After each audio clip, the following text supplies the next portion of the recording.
શિયાળામાં તડકામાં ઊભા રહેવાનો સમય હતો આખો દિવસ. તમે બપોરના ઊભા રહો તો બી તમને તડકો એટલો લાગે નહીં. પણ હવે થઈ ગયો છે ખાલી 10 થી 15 મિનિટ. 10-15 મિનિટ પછી તમે ઊભા બી ના રહી શકો. આંખ બી નથી ખુલતી, જુઓ તો ખરા. અને બપોરના સમયે તો ભૂલી જ જાઓ કે તમે બહાર નીકળો.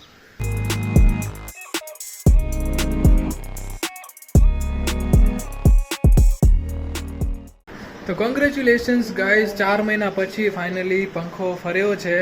અમને એમ હતું કે 4 મહિના પછી આને ફરાવશું તો નહીં ફરે, કેમ કે આરામમાં હોય ને ભાઈ, આળસ હોય થોડીક તો ના ફરે, બંધ થઈ જાય. પણ આજે જો પંખો ચાલુ કરે છે કેમ કે આજે ગરમી સારી એવી છે.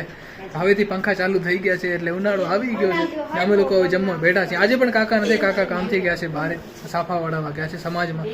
અમે 3 છીએ, 3:30. આ પણ છે અડધી. એક પણ વખત આ શિયાળામાં ગાજરનો હલવો નથી ખાતો. તો શું થયું? નથી ખાતો તો નથી ખાતો. એટલે કેરી તને 2 કિલા ગાજર લઈ આવશે. અચ્છા એમ. અને જો આજે પાછી આને ટાર્ઝન વાળી ચડ્ડી પહેરી છે. ટાર્ઝન વાળી, જંગલમાં નથી એવું પિક્ચર ને ટાર્ઝન વાળું, એ ટાર્ઝન જ. ઓ આજે પાટલો લઈને બેસ, પપ્પાની જગ્યા લેશે આજે તો. આ શું લગાવ રમા? આ શું લગાવ રા? વેસલીન કા શું થયું? પગ દુખે? પગ ફાટે ચોપડાય ને. દુખેરા એમ કહું? પગ દુખેરા એટલે લગાડો રા? પગ દુખેરા કહું? દુખતા નથી પણ લુગડા તોડે રહ્યા. દુખતા નથી એવા ચીતા નથી ત્યાં. બાય ધ વે ગાઈસ, તમને ખબર હશે તો 2 દિવસ પહેલા સમાજમાં મીટિંગ હતી યુવક મંડળની પ્રવાસના બારમાં. અને આ પ્રવાસને લઈને અમે લોકો ઘણા બધા એક્સાઇટેડ હતા. હું, દીપક, હર્ષદ. પણ કહેવાય ને કે જે વસ્તુને લઈને તમે ઘણા બધા એક્સાઇટેડ હો ને તો કાંઈક ને કાંઈક તો નડતર આવી છે. હવે નડતર એવી કંઈક આવી છે કે હર્ષદ ને દીપક બંને નથી ચાલવાના કોઈ કારણસર. હજુ પ્રવાસનો ટાઈમ છે, ભલે 1 મહિનો લાગશે, પણ તેમ છતાં આ બંને વગર પ્રવાસ કેવો થશે મને તો એમ થાય છે.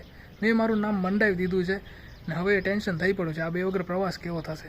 અને હું વધારે એક્સાઇટેડ હતો કેમ કે મેં એને ગુજરાતમાં ઘણું બધું જોયું નથી. ગુજરાતના બહાર તો ઘણું બધું જોયું છે, ગુજરાત જ આપણે એક્સપ્લોર નથી કર્યું. તો મને એમ કે ગુજરાત એક્સપ્લોર કરવા મળશે ને આ રૂટ જે છે ને ગુજરાતના અંદરનો જ છે. તો અમે લોકો પ્લાન તો વહેલેથી બનાવી લીધો, સપના ઘણા બધા જોઈ લીધા હતા. પણ હવે હર્ષદ અને દીપક નથી ચાલવાના તો યાર ખબર નહીં શું થશે પ્રવાસમાં. અને અમારું કેવું હોય ખબર કે કોઈ બી નાની મોટી ટ્રીપ હોય ને તો અમે 3 જણા સાથે જ હોય. કોઈક ટ્રીપમાં એક માણસ બી ઓછું તો એમ લાગે કે યાર મજા નથી, અમારી ટ્રીપ એને સક્સેસ ના જાય. તો હવે તો ભાઈ પ્રવાસમાં 2 જણા નહીં હોય. ખબર નહીં યાર, પ્રવાસ કહું છું ને યાર, મને તો સમજણ નથી પડતી. જ્યારથી એમ કીધું ને કે ભાઈ અમે લોકો નથી ચાલવાના ત્યારથી મારી એક્સાઇટમેન્ટ તો મરી ગઈ છે. જવાનું થશે ત્યારે જી આવશે એવું થઈ ગયું છે હવે. તો જો રાઘવીને સાફો પહેરાય છે, કેવો લાગે નહીં? જબરદસ્ત. તારી સેમ શકલ હે ને મારા જેવી જ લાગે રહી. સાફામાં એવી જ હે ને? એવી જ લાગે રહી સાફામાં. જે મારું નાનું છે. ના ના મને નથી પહેરાવ. ના મારું સાંભળ મારી વાત સાંભળ.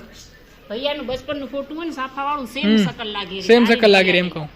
ભૈયાનું એક જોજો બતાવીશ. ખબર મેં જોયું જોયું હે ને?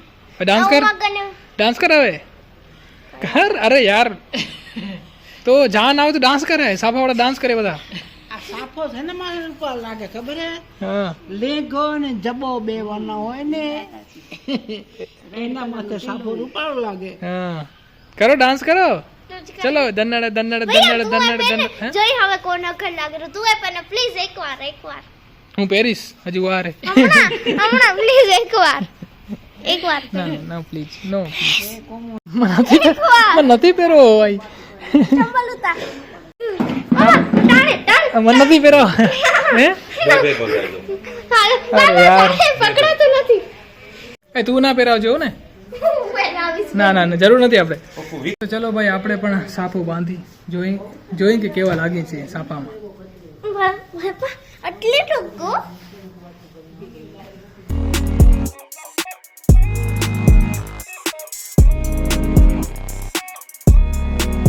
તો જો ભાઈ ફાઇનલી સાફો બંધાઈ ગયો છે ને કેવો દેખાવ હો ને, જબરદસ્ત દેખાવ. રાઘવી કરતા તો મસ્ત જ દેખાવ. હે રાઘવી આપે બે જાનમાં આવી. ગાઈસ તમે કોણ અખર લાગે? હું જબરદસ્ત દેખાવ હો ને. રાઘવી આપે જાનમાં આવી. નાચો ધન્નડ ધન્નડ ધન્નડ ધન્નડ. નાચ નાચ. આપણે બે જાનમાં આવી. ઓય આ બધા ઓલે આય માંડવી આય. માંડવી આવી એટલે અમે ડાન્સ કરવાનો હક ન હોય. માંડવી આવી જાનૈયા નાચે પડે. હા અમે જાનૈયા આવી. અમે બિલ પે કરી દેશું. ઠીક હે, જમણવારાની તૈયારી મસ્ત કરજો હો ને. છૂટા. હા જબરદસ્ત દેખાય હો ને રાઘવી. તો ઉતારી દો હવે આને. શિયાળામાં તો બી મજા આવે, બાકી ઉનાળામાં તો ગરમી થાય. તો માને પહેરાવી કે માં આપડા કેવા લાગે હો ને. અરે વાહ, જબરદસ્ત. તારા વાળો ફિટ કર્યો ને તો આવી ગયો. રાજુ મોટું થાય. જબરદસ્ત. રાજસ્થાન મારો રાજસ્થાન, રાજસ્થાન મારો રાજસ્થાન. અને અમારા માં સાફામાં જોરદાર લાગે. શું કામ ખબર હે? કેમ કે આવતા જન્મમાં ને અમારા માં બનવાના છે. તમે આવતા જન્મમાં શું બનશો? ના ને તંબુરો આવતા જન્મમાં બનવાના છે અમારા માં રાણી. શું બનશો? ભગવાન આવીએ.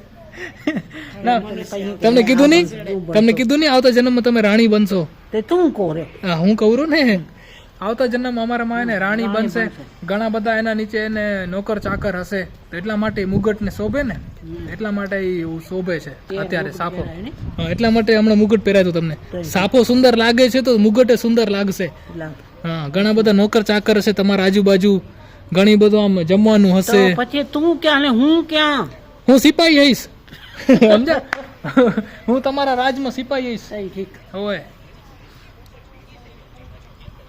હે રામ રામ, ભગવાન ને ખબર શું દેશે અવતાર ને શું હું ભગવાનને કહીશ. ની વાત નથી. બસ હું ભગવાનને કહીશ કે તમને એને રાણી બનાવે. હાલશે ને?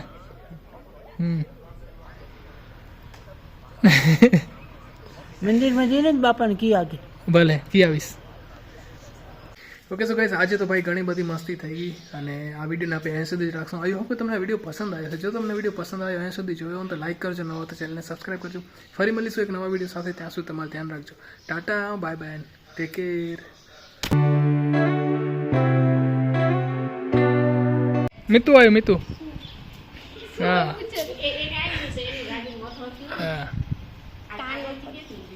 અહીંયાથી અહીંયા આગળથી.